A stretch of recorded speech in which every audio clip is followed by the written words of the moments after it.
사랑과 은혜가 풍성하신 하나님 아버지, 그 은혜를 감사합니다.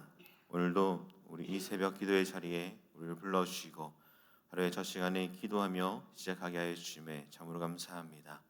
하나님께 간구하고 하나님께 매달리며 나아가는 오늘 하루가 되게 하여 주시고, 그렇게 하나님의 찾는 모든 이들에게 한량없는 하나님의 은혜를 하나님 부어 주옵소서. 또한 하나님 앞에 감사의 제목으로 드리는 손길 기억하여 주시고, 감사의 제목 하나님께서 기억하셔서 그의 삶 가운데 이 제목들이 하나님 이루어질 수 있는 응답을 허락하여 주옵소서. 또 하나님 응답할 뿐만 아니라 하나님 모든 것을 주신 그분께 날마다 감사하며 나아가는 우리 모두가 되게 하여 주시고, 감사가 끊이지 않는 우리의 삶이 되게 이끌어 주시옵소서. 이 시간도 하나님 홀로 영광 받아주시고 은혜로 우리를 덮어주시며 하나님 역사하여 주옵소서. 예수 그리스도의 이름으로 기도드립니다. 아멘. 오늘 우리에게 주시는 하나님의 말씀은 창세기 11장 10절에서 30절까지 말씀입니다. 창세기 11장 10절에서 30절까지 말씀입니다.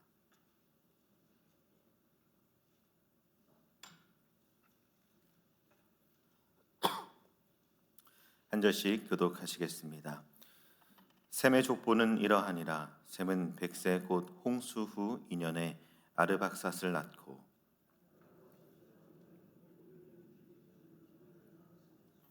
아르박삿은 35세에 셀라를 낳았고,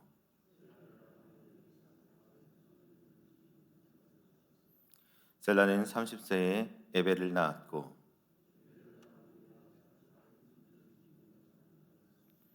에벨은 34세에 벨렉을 낳았고,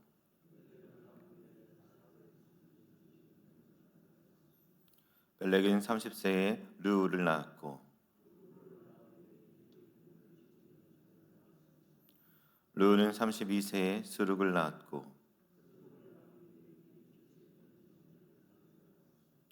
스룩은 30세에 나홀을 낳았고, 나홀은 29세에 데라를 낳았고,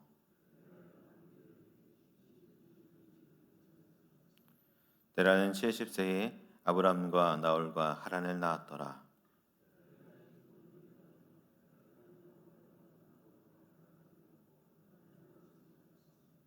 하란은 그 아비 데라보다 먼저 고향 갈다인의 우르에서 죽었더라.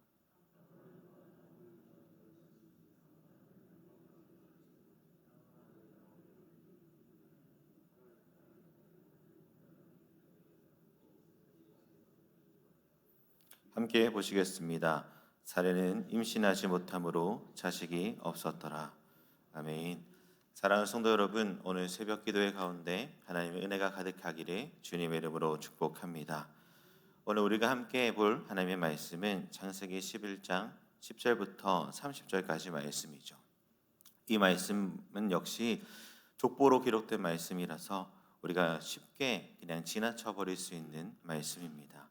이름과 나이가 반복되고 특별한 사건이 없어 보이기 때문입니다. 그러나 이 족보는 아무 일도 일어나지 않는 기록이 아니라 하나님께서 가장 중요한 일을 조용히 준비하고 계시는 장면을 우리에게 보여줍니다. 창세기 11장 어제 보았던 앞부분의 말씀을 보면 바벨탑 사건이 나옵니다. 인간의 교만으로 인해서 언어가 혼잡하게 되고 사람들은 이 땅에 흩어졌습니다. 모든 것이 무너진 것처럼 보이는 순간이었습니다. 그런데 바로 그 다음에 하나님은 이 족보를 기록하시고 시작하고 계시죠. 혼란 뒤에서, 사람의 실패 뒤에서 다시 한 사람 한 사람 이름을 기록해 가십니다. 이것이 우리에게 분명히 말해주는 것이 무엇입니까? 사람의 계획이 무너져도 하나님의 계획은 멈추지 않는다라는 것입니다. 오늘 본문은 세상이 혼란스러워 보이는 그 순간에도 하나님은 다음의 역사, 하나님께서 약속하셨던 그 말씀을 지키기 위해서 일하고 계심을 우리는 발견할 수 있습니다. 오늘 말씀을 통해서 세 가지를 살펴보며 은혜를 나누기를 원합니다. 첫째는 하나님은 혼란 속에서도 이 약속의 계보를 이어가시는 분이시다라는 것입니다. 창세기 11장 10절부터 26절까지의 말씀을 보면 셈의 계보가 차분히 기록되고 있습니다. 누가 몇 살에 누구를 낳았고 얼마를 살다가 죽었다라는 말이 반복됩니다. 겉으로 보면 아무것도 일어나지 않는 것처럼 보입니다. 그냥 기적도 없고 특별한 사건도 없고 감동적인 장면도 등장하지 않습니다. 그런데 이 족보가 기록된 시점을 우리가 생각해 보면 이 말씀이 얼마나 중요한지를 알 수 있습니다. 이 족보는 바벨탑 사건 이후에 기록되었죠.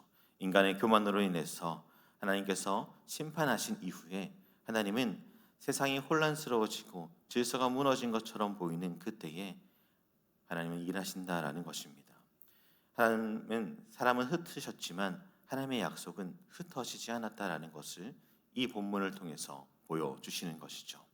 하나님은 그 사건보다 약속을 이어가는 이 격보를 통해서 하나님의 약속의 말씀이 여전히 살아있음을, 일하고 있음을 보여주십니다.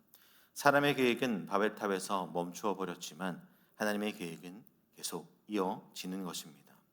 세상이 보기에는 실패한 것처럼 보이는 그 자리에서도 하나님은 언제나 일하고 계시고 정확한 때를 준비하시는 분이십니다.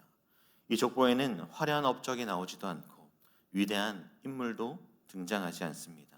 그러나 하나님은 한 사람 한 사람의 이름을 기억하시고 자신의 역사를 이어가십니다. 이것이 하나님의 방식인 것입니다. 눈에 띄지 않아도 조용해 보여도 하나님은 멈추지 않으시는 분이시기 때문입니다.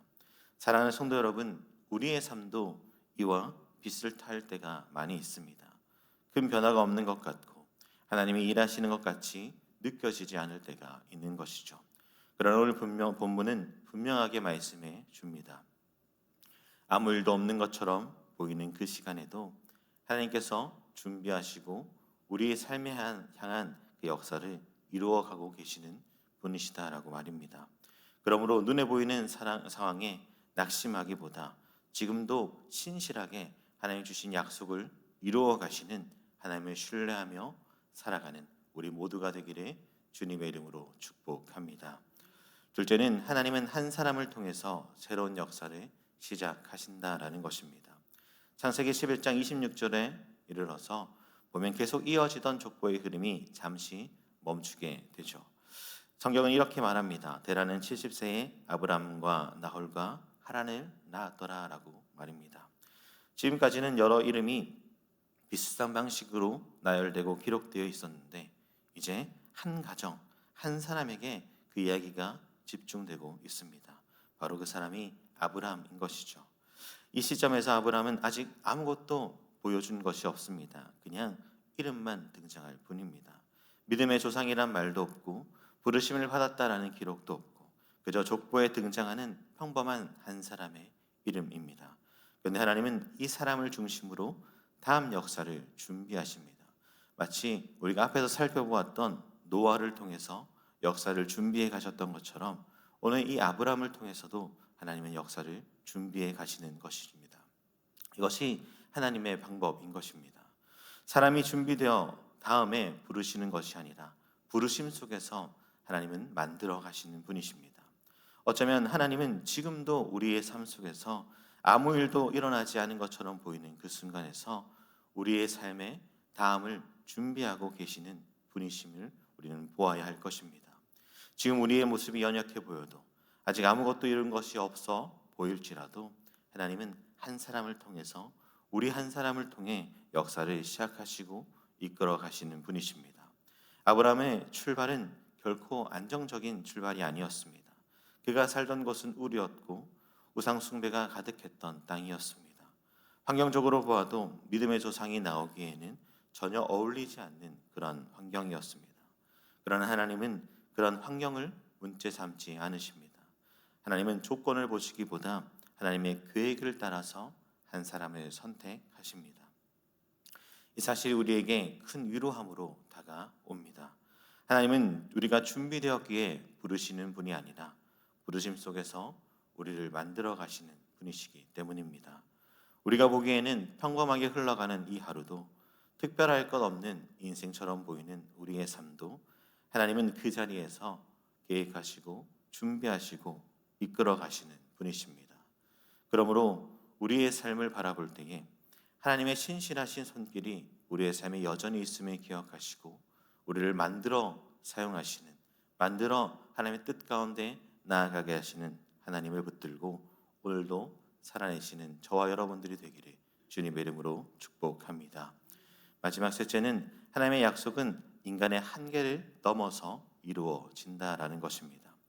오늘 본문의 마지막 부분으로 갈수록 말씀이 좀 무거워짐을 보게 됩니다. 28절의 말씀을 보면 하나님 갈대아 우르에서 죽었다라고 기록되고 있고 30절에는 더욱이 이렇게 얘기합니다. 사례는 임신하지 못함으로 자식이 없었더라라고 말입니다. 하나님의 역사가 이제 막 시작되는 것처럼 셈의 족보를 기록해가며 또 데라의 족보를 기록해가며 막 시작될 것처럼 보이는데 오늘의 말씀의 끝은 정반대라는 것입니다. 죽음이 등장하고 인간의 힘으로는 불가능해 보이는 상황이 제시되고 있습니다. 특히 이 사례의 부림은 아브라함의 이야기 전체를 이해하는 데 아주 중요한 배경이 되죠. 하나님의 약속은 이 자손을 통해서 이루어질 것인데 그 시작점이 막혀 있는 것처럼 보이기 때문입니다. 이것은 우연이 아닙니다. 성경은 언제나 끝까지 인간의 가능성을 가지고 이야기하는 것이 아니라 하나님의 신실하심으로 그 역사함을 구원의 은혜를 이루어가고 있음을 보게 하기 때문입니다. 하나님은 의도적으로 인간의 가능성이 사라진 자리에서 자신의 역사를 시작하시는 분이시죠. 그래야 분명해지기 때문입니다. 이 역사는 사람의 능력으로 이루어진 것이 아니라 하나님의 은혜로 이루어졌다라는 사실을 말입니다. 아브라함의 가정은 좋은 조건이 아니었습니다. 죽음이 있었고 자식이 없었고 앞날을 기대할 만한 어떠한 근거도 없었던 것입니다. 그러나 하나님은 그 자리를 피해가지 않으시는 분이십니다. 오히려 그러한 인간의 방법이 막힌 자리에서 구원의 역사를 시작하시는 분이십니다. 이 말씀대로 우리의 삶에도 바로 적용되는 것입니다.